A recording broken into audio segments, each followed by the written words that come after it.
Welcome to the Pencil Bob channel. I hope you enjoy my stories. I came home one Friday evening and stopped dead in the driveway. Fresh blacktop stretched out like a scar across the front of my lawn, bleeding into the edge of my driveway. Bright yellow paint marked a curve into what they labeled a turnaround zone. There hadn't been a letter, a knock on the door, nothing. Just construction crews that apparently rolled in and carved a piece of my property away while I was at work. I stood there staring, my jaw tight, wondering if I was losing my mind. A neighbor named Chris walked by with his dog and gave me a half smile.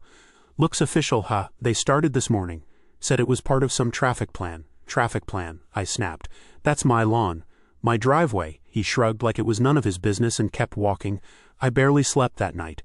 By morning, strangers were already using the space. SUVs backed into the new patch like it had always been theirs, wheels pressing into the last strip of grass that hadn't been ruined. When I set orange cones across it to stop them, I thought maybe that would buy me time.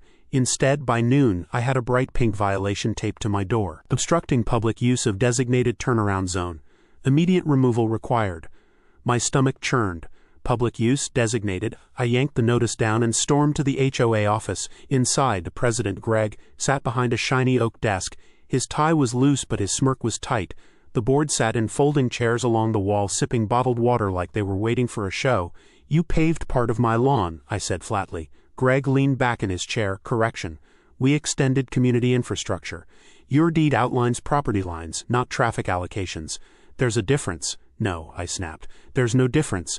That's my grass you tore up," a woman on the board, Dana, piped up. "It was necessary for traffic flow. Emergency vehicles need a safe turnaround. You should be proud your property was chosen." "Proud?" My voice cracked with anger. "You mean robbed." Greg drummed his fingers on the desk. "Look, you've got two choices. Adapt or make things harder for yourself. And judging by this violation you already earned, you're on the wrong path." He slid a copy of the notice toward me like it was a contract. I slapped it back at him. "I'm hiring a lawyer." That actually made him grin wider. "Good. While you waste your money, the neighborhood will see exactly who's against progress." He wasn't bluffing. 2 days later, the HOA newsletter showed up in every mailbox.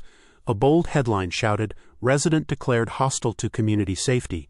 Underneath was my address, and a paragraph painting me as someone blocking emergency access, endangering kids riding bikes and trying to ruin improvements. They didn't use my name, but it was obvious who they meant. Neighbors started giving me looks when I drove by. Some whispered. Others parked right on the new turnaround just to prove a point. One evening I caught a minivan idling there with the driver scrolling through her phone. I walked over and said, "You can't park here. This isn't a public lot." She rolled her window down. "That's not what the board says." Then she laughed and drove away, leaving tire marks across what was left of my yard. I kept snapping pictures of every car that stopped there, every patch of grass being destroyed, every reflector they'd hammered into the soil. They hadn't pulled a permit for any of it. My lawyer confirmed as much when I finally got him on the phone. "They overstepped," he told me. "No record of city approval. This isn't legal. But you're going to need patience. They'll fight dirty." He didn't need to tell me that. The next week I came home to find Greg standing in the turnaround with 2 board members. They were measuring the space, spray painting more lines. I rolled down my window. "What are you doing now?" Greg smiled like he was waiting for me. "Expansion. The curve wasn't wide enough. We're fixing it. Over my dead body." He leaned down so we were face to face through my car window. "Careful what you wish for. We can make your life very uncomfortable if you keep resisting."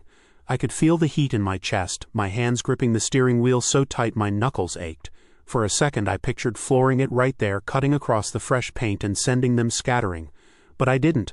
I pulled forward into the garage and slammed the door. That night my lawyer called again. "I've been digging. There's more here than just a bad decision. The president's been pushing deals through without approval, and there are irregularities in the HOA finances. If you're ready to take this on, we might have leverage." Leverage, that word lit a fuse in my brain. Maybe I wasn't as powerless as Greg wanted me to think. But before I could respond, headlights swept across my front windows. I looked outside. Someone was parked in the turnaround again, but this time they weren't just idling. They were blocking my entire driveway, sitting there with the engine off, daring me to come out. I walked out into the driveway barefoot, the gravel biting into my feet. The car sat there, lights off, engine silent, taking up the new turnaround and blocking me in. I knocked on the driver's window. It rolled down slowly. Greg was behind the wheel. "You're trespassing," I said through my teeth. He smirked. "Actually, I'm using community infrastructure. The turnaround was built for everyone. Didn't you read the newsletter? My hands balled into fists. Move your car. He leaned back casually. I will, eventually, but I thought we should have a little talk. You're hiring a lawyer, aren't you? I froze. How do you know that? Word travels fast, he said, tapping the side of his head. And I'd hate for you to waste your money. See, the board already voted to fine you for harassment. Those cones you placed, obstruction. Those photos you've been taking of cars, privacy violation. You'll drown before you even step foot in court. He finally started the engine and rolled down the street like he'd won something. I stormed back inside, my pulse pounding. By morning, another violation notice was taped to my door, harassing residents and obstructing common areas. $200 fine that week became a nightmare. Every time I looked outside, someone was parked on the turnaround. Some cars pulled up and stayed for hours, as if daring me to confront them. Others circled my house like vultures before stopping right on the painted curve. A delivery truck even clipped my mailbox while trying to swing around. When I called the HOA to complain, the secretary put me on hold for 10 minutes, then came back with a syrupy voice. Sir, the turnaround is an improvement for the neighborhood. Accidents happen. Accidents? I snapped. You destroyed my property without permission. You don't get to, she cut me off. All further communication should go through the president. That evening I met with my lawyer in his downtown office. He slid a stack of documents across the desk. Your HOA didn't file any permits for construction, he said. That's a city violation. On top of that, I found discrepancies in their financial reports. Thousands of dollars marked for community safety upgrades with no receipts. You're not the only one they've steamrolled, but you're the only one fighting back. I stared at the paperwork. So we can take them down, he hesitated. We can hurt them, but it won't be pretty. They'll retaliate. They'll try to bury you in fines. I can handle it, I said. But inside I wasn't sure. A couple days later, Greg himself showed up at my door with Dana and another board member, Jeff. No notice, no appointment, just 3 smug faces standing on my porch. Greg crossed his arms. We need access to your garage. Routine compliance check. Access? I laughed in disbelief. You think I'm letting you into my house? Dana lifted a clipboard. Failure to comply will result in fines. We've received reports of you storing construction equipment on the premises. That's a lie, I said. Jeff grinned. Then you shouldn't have a problem letting us see.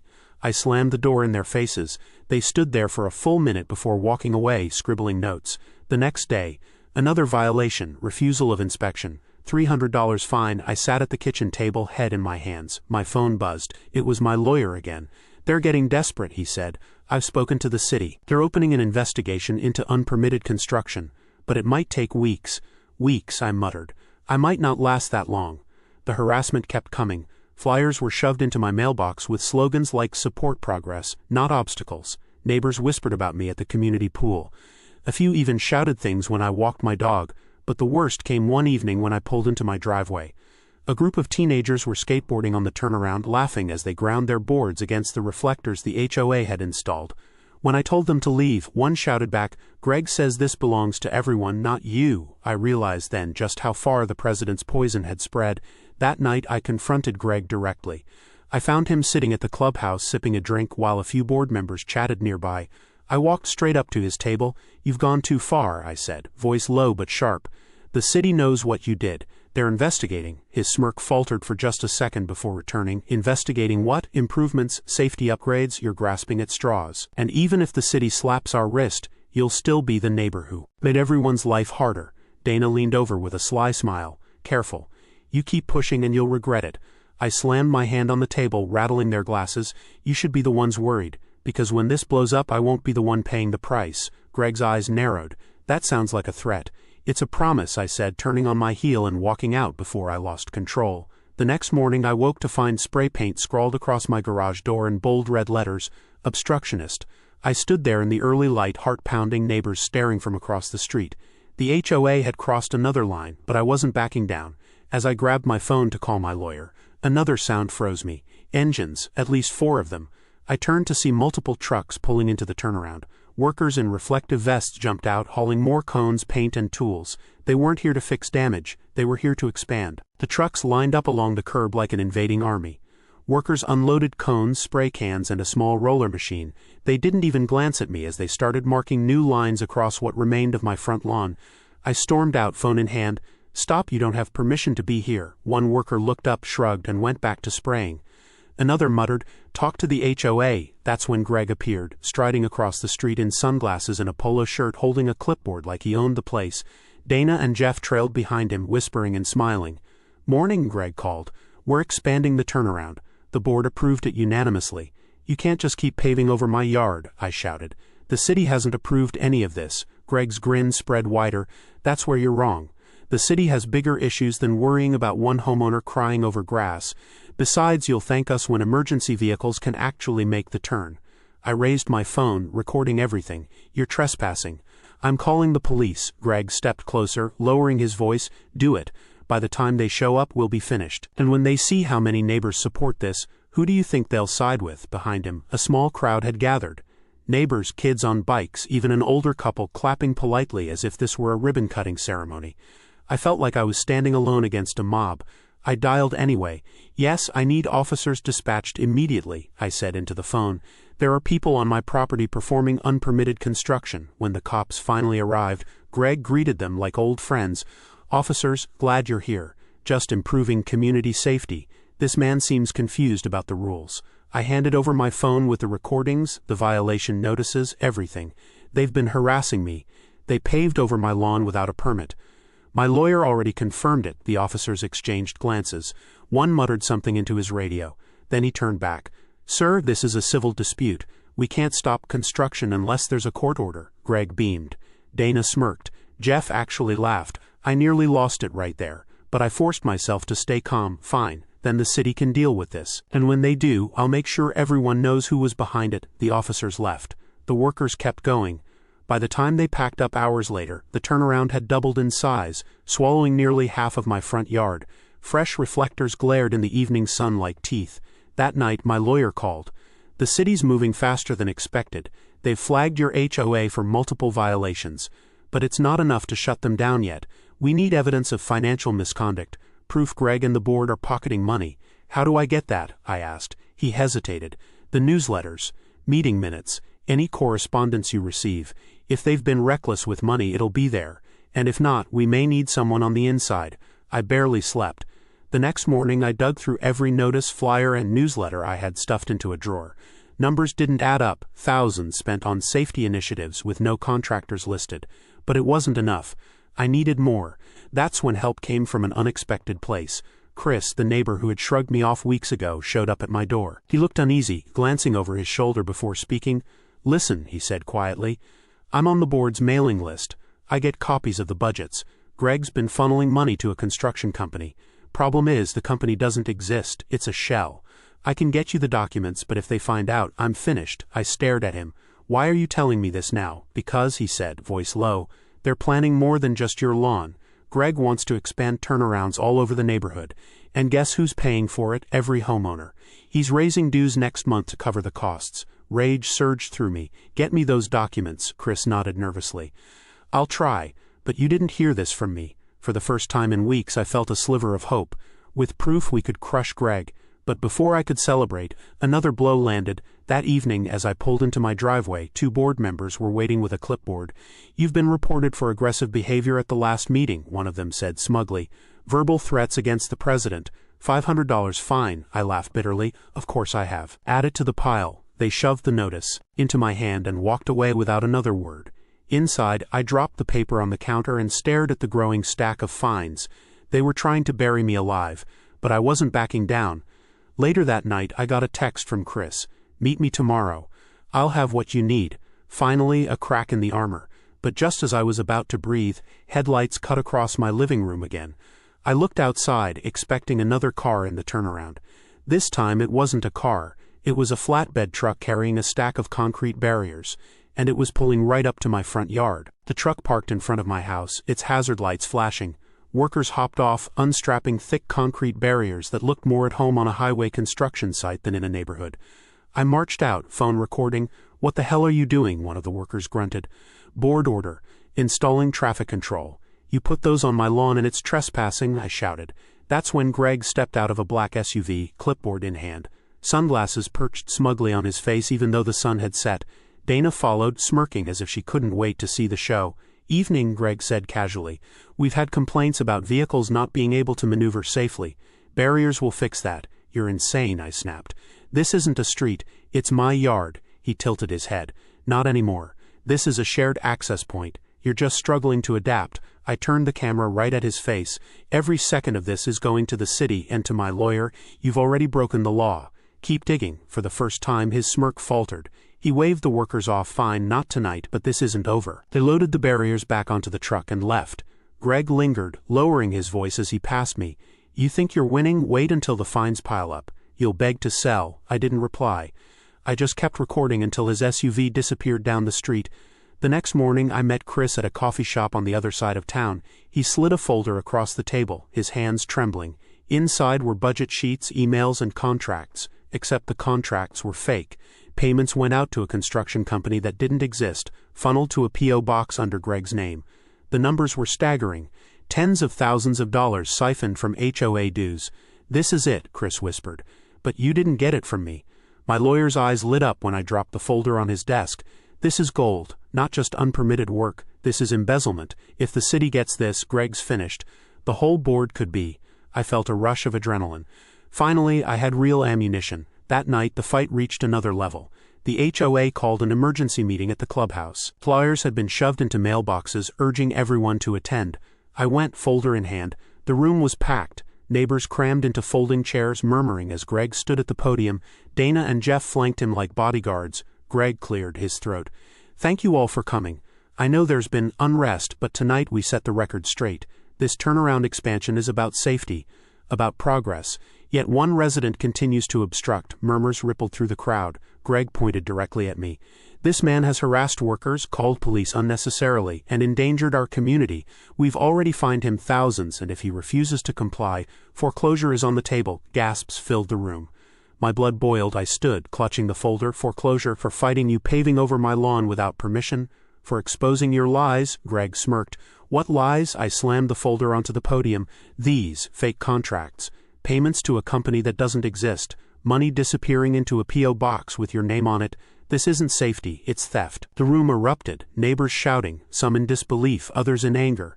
Dana jumped up, grabbing the folder, flipping through the pages.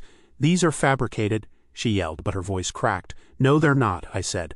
The city already has copies, and when investigators show up, you'll be the ones answering questions, not me. Greg's face turned red. He tried to speak, but the room drowned him out.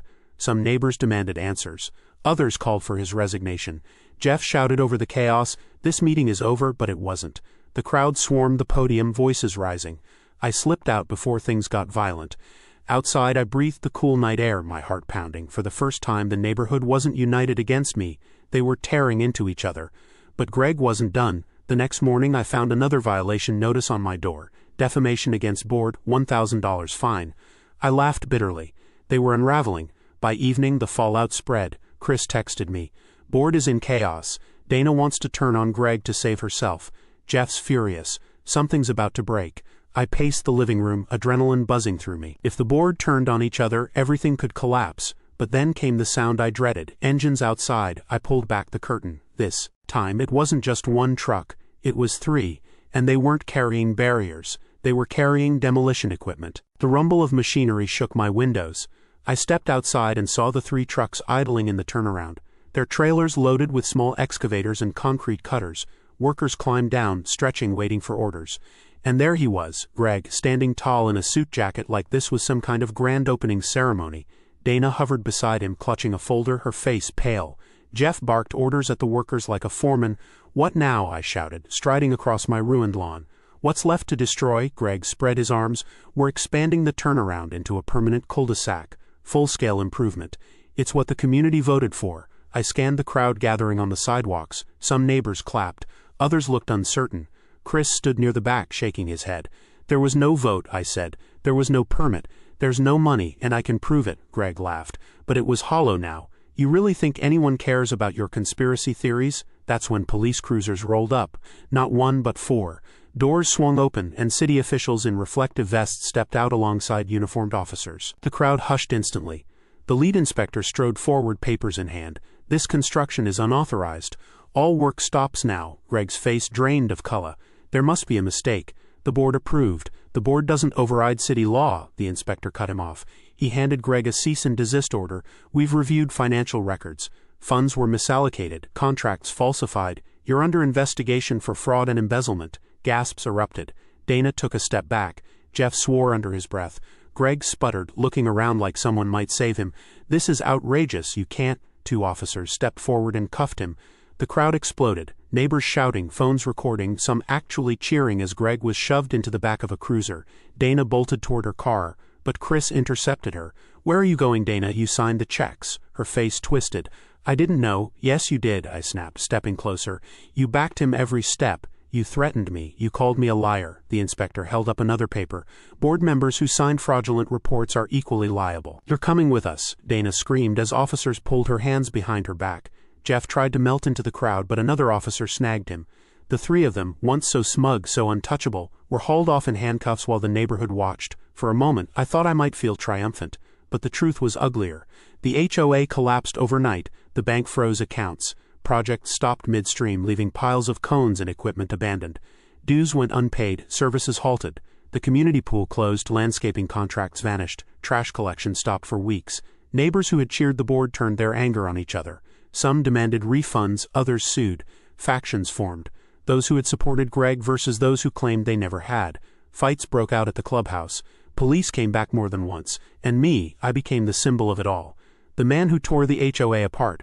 Some thanked me. More cursed me. My lawn, once the prize of the block, was a scar of asphalt and dead grass. The turnaround sat abandoned, half-painted, reflectors smashed by kids who came at night to vandalize. Chris stopped by one evening, standing awkwardly on the cracked sidewalk. "You did it," he said. "Did I?" I asked, staring at the ruin. "The HOA's gone, but look around. The neighborhood's falling apart." He didn't answer. He just gave a weak smile and walked away. Weeks later, I got the final letter.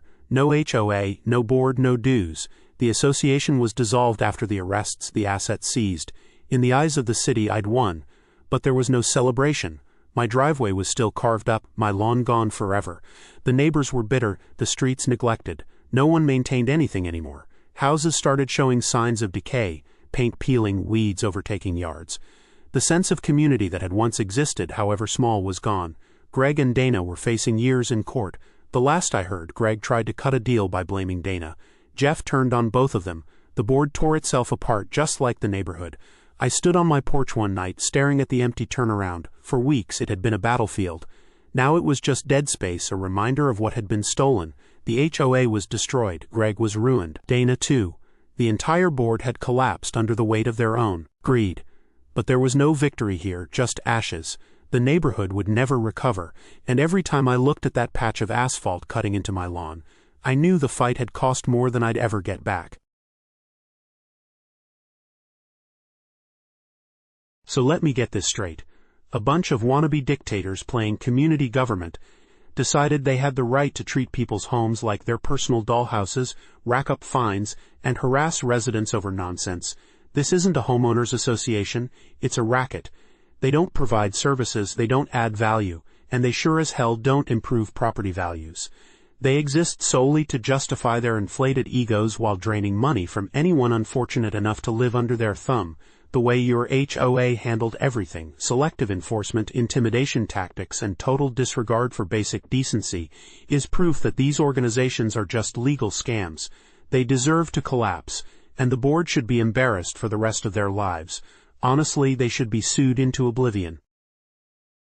The thing that kills me about HOAs is that they pretend to be protecting property values, but in reality they destroy them. Who wants to buy a house in a neighborhood where you're one misplaced trash can away from harassment or worse, court? That kind of hostile environment tanks demand and drives people away. And don't get me started on how they weaponize rules that were clearly written decades ago and never updated. Your HOA sounds like one of the worst offenders, arbitrary, vindictive, and clearly run by people who couldn't manage a lemonade stand. And the funniest part is, HOAs usually implode because their own corruption makes the neighborhood toxic. They're parasites chewing on their own host. You didn't just survive their nonsense, you exposed how weak they actually are. The fact they ended up destroying themselves is beautiful karma. Every single one of them should be banned from holding any authority over anything again, even a PTA bake sale. They have zero credibility left. You know what this reminds me of? Bullies in middle school. That's all HOAs are, bullies with letterhead. They puff up their chests, throw around rules, and hope no one notices that they're powerless without compliance. Your HOA clearly crossed the line into harassment, and the fact they eventually crumbled shows how fake their authority really was. They don't create community, they destroy it. They don't raise property values, they lower them. They don't keep order, they manufacture chaos. The only people who benefit are the ones on the board feeding their egos. Good riddance to every last one of them.